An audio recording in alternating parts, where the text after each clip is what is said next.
O vídeo que você clicou já vai começar, mas antes, deixe seu like, compartilhe e se inscreva no canal. TV Flórida, a sua TV brasileira nos Estados Unidos. Atenção, Brasil! Temos um ministro do Supremo com o coração partido. Luiz Roberto Barroso, aquele que já foi capa da GQ Democracia, hoje amarga frustrações dignas de novela mexicana. O presidente do STF está chateado, muito chateado.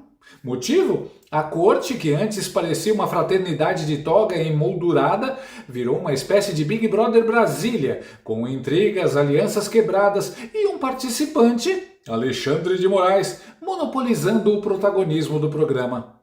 Barroso, coitado, tenta desarmar os ânimos. Em público faz aquele teatrinho de "vamos todos ser moderados".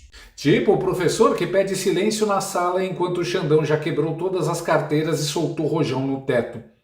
Nos bastidores, o homem está no modo "não aguento mais". Segundo fontes com acesso às camadas mais profundas da corte, ou seja, o cafezinho do terceiro andar, Barroso anda tão cabisbaixo que parece aquele aluno CDF que descobre que vai repetir de ano por causa da bagunça dos colegas. E agora, dizem, ele quer sair. Vai entregar a presidência do STF para o Fachin em setembro e pode muito bem entregar a toga junto. Seria o fim melancólico da era Barroso, marcada por frases de efeito e uma admiração quase amorosa por qualquer coisa que venha com o selo dos Estados Unidos da América. Aliás, se tem uma coisa que Barroso ama mais do que o Brasil democrático, que só ele enxerga, é um green card emocional. O homem tem imóvel em Miami, já passou temporadas em Harvard e provavelmente sonha em ser convidado para dar palestra sobre como silenciar conservadores com elegância jurídica na Universidade de Yale. Mas eis que o destino é cruel. Justamente quando a aposentadoria dourada aparecia ao alcance, o passaporte diplomático pode ter virado abóbora. É uma abóbora. Dizem que o visto americano dele foi cancelado. Ou seja, nem o Walmart de Doral, nem Outlet da Tommy Hilfiger, nem brunch em Coconut Grove. Barroso virou persona non grata no país que ele mais ama depois do Brasil da Constituição de 88. Agora, se ele sair mesmo do STF, Lula vai indicar mais um. Sim, mais um! Já temos o estagiário do Zanin e o cosplay de delegado do Dino. E vem aí novos candidatos para preencher a cota da fidelidade ideológica. Na passarela dos sonhos togados temos Bruno Dantas, o craque do TCU e do PowerPoint técnico. Jorge Bessias, o pombo correio da Dilma que levou o bolo das Big Techs. Rodrigo Pacheco, o senador com cara de preguiça que se equilibra entre o PSD e o vou fingir que não vi. Vinícius Carvalho, aquele que comanda a CGU e deve sonhar com o CGSTF. Pois é, o seu período judiciário sonhava com Miami, Harvard e brunches em Washington, mas acordou em Brasília cercado de colegas togados nervosos, sanções internacionais e depoimentos bombásticos que derrubam narrativas como castelinhos de cartas marcadas.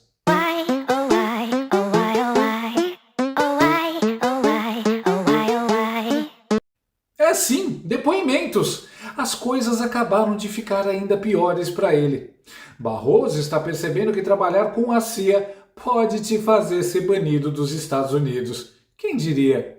O Luiz XIV de toga, aquele nosso ministro refinado que parecia ter saído direto de um episódio de The Crown, agora vive um dilema digno de Black Mirror. Como continuar falando sobre democracia em Harvard sem poder entrar nos Estados Unidos? Sim, amigos, o homem que dizia frases como o Brasil voltou à normalidade institucional, agora pode não voltar nem para fazer compras na Ross Dress for Less. Pior, tem mala de viagem com gravatas italianas, passaporte diplomático e zero acesso ao aeroporto de Miami.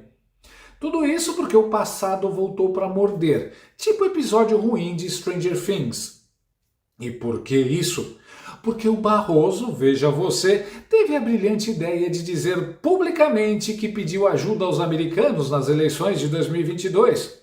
Pediu, agradeceu e ainda mandou um "foi decisivo". Tivemos um decisivo apoio dos Estados Unidos à institucionalidade e à democracia brasileira em momentos de sobressalto Eu mesmo, como presidente do Tribunal Superior Eleitoral, estive com o encarregado de negócios americanos, tive muitas vezes, mas em 3 vezes eu pedi declarações dos Estados Unidos de apoio à democracia brasileira, uma delas do próprio Departamento de Estado, e acho que isso teve algum papel, porque os militares brasileiros não gostam de se indispor com os Estados Unidos, porque é aqui que obtêm os seus cursos e os seus equipamentos. Tem gente que trai o país nas sombras. O Barroso fez no story do Instagram com filtro de Harvard e hashtag missão cumprida. Mas aí veio Mike Pence, ex-funcionário do Departamento de Estado dos Estados Unidos e atual pino de granada do sistema. O cara foi na Comissão de Relações Exteriores da Câmara e soltou: a CIA, através de ONGs de fachada, financiou censura, checadores de fatos e interferiu diretamente nas eleições brasileiras. O panorama, que está disponível publicamente no site foreignassistance.gov, os volumes de recursos que fluíram para o Brasil, tanto antes quanto depois do mandato do presidente Bolsonaro. Então, nós vimos aqui um aumento significativo de recursos entre 2019 e 2023, coincidindo com o período do presidente Jair Bolsonaro. Então, nós vemos uma duplicação do volume de recursos, atingindo 68 milhões de dólares em 2019, quando o Bolsonaro assumiu o governo, ou seja, uma duplicação do volume de recursos assim que Bolsonaro assumiu.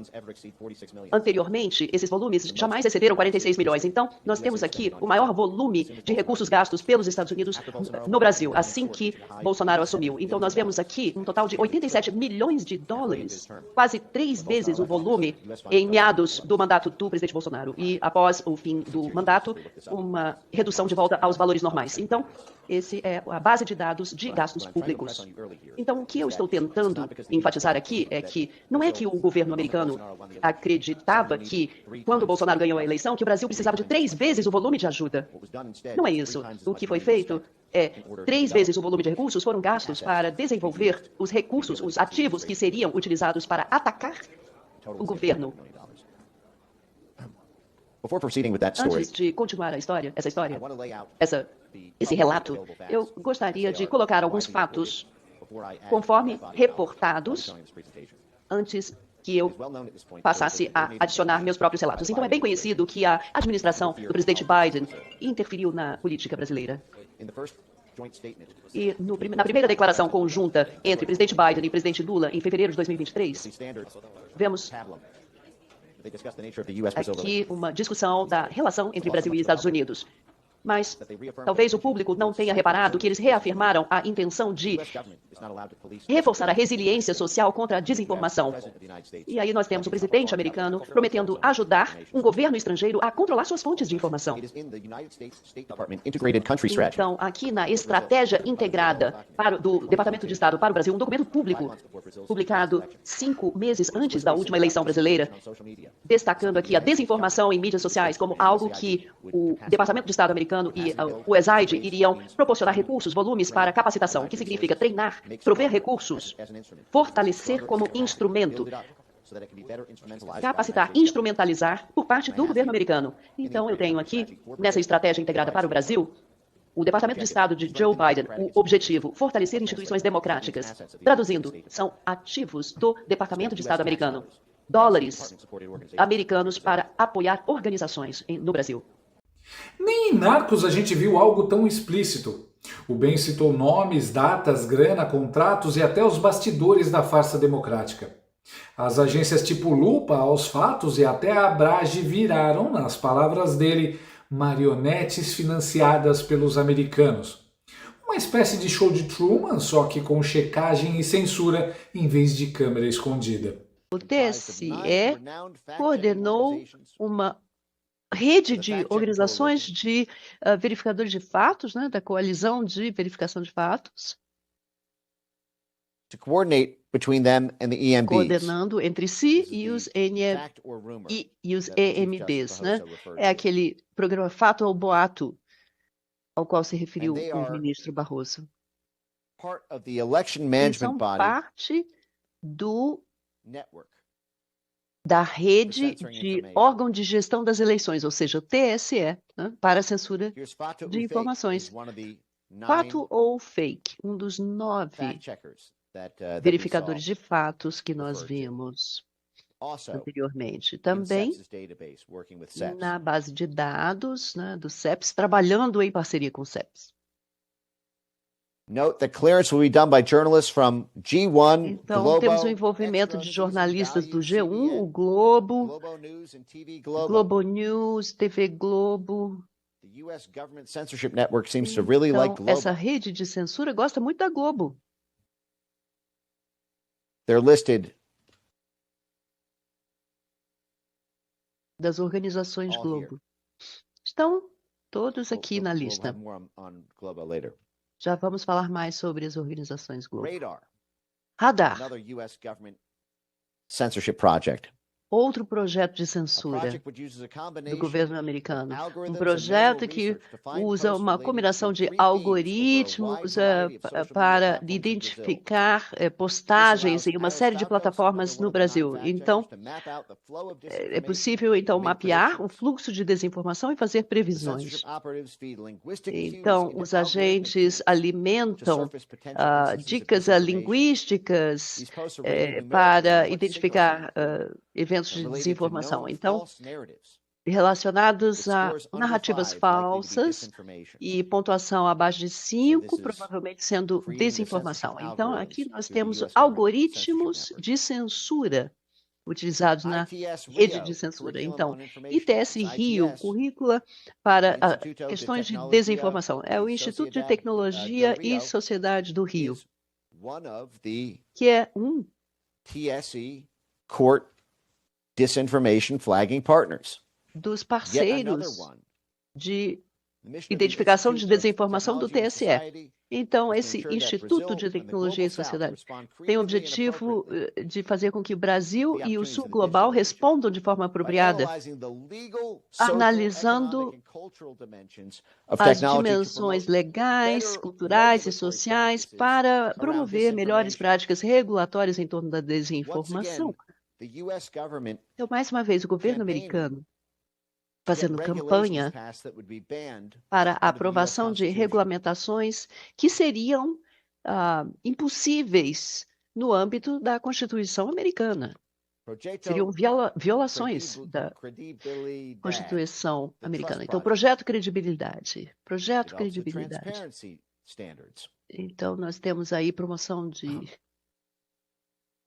Basically, to padrões de transparência, control the basicamente narrative by demanding para controlar a proprietary narrativa, information of social media platforms. exigindo informações das plataformas de mídia social, Surviving on the networks. sobrevivendo US nas government. redes. Com o intuito de tirar esse estresse, tirar a intranquilidade desse momento eleitoral do Brasil. O senhor não quer aproveitar essa oportunidade diante de milhões de brasileiros para assumir um compromisso eloquente de que vai respeitar o resultado das urnas, seja ele qual for? Seja qual for, eleições limpas devem e têm que ser respeitadas. O senhor vai Limpas e respeitar? transparentes têm que ser respeitadas. Está atestado que as eleições brasileiras são limpas e são transparentes e que as urnas são auditáveis. Isto posto, eu lhe pergunto mais uma vez. O senhor vai assumir um compromisso diante de milhões de brasileiros de respeitar o resultado das urnas e estimular os seus seguidores a fazer o mesmo, candidato? Serão respeitados os resultados das urnas desde que as eleições sejam limpas e transparentes. Como você disse que são auditáveis, em 2014 não aconteceu isso. Mas tudo bem. Vamos botar um ponto final nisso? O senhor vai botar Não, um está ponto resolvido. final? Ponto final. Vamos para outra pergunta, outro assunto. E pasmem, tudo isso em parceria com o TSE. Sim, aquele mesmo que agora está investigando velhinhas com Bíblia na mão porque postaram stories com a bandeira do Brasil. Sobre nossa solicitação, 200 contas foram excluídas por transmitir mensagens políticas ilegais, não solicitadas, especialmente quando vai contra o sistema eleitoral ou o Tribunal Eleitoral. Então, a primeira coisa que nós fizemos para poder combater a má informação foi fazer esse acordo com a rede social e também nós fizemos um acordo com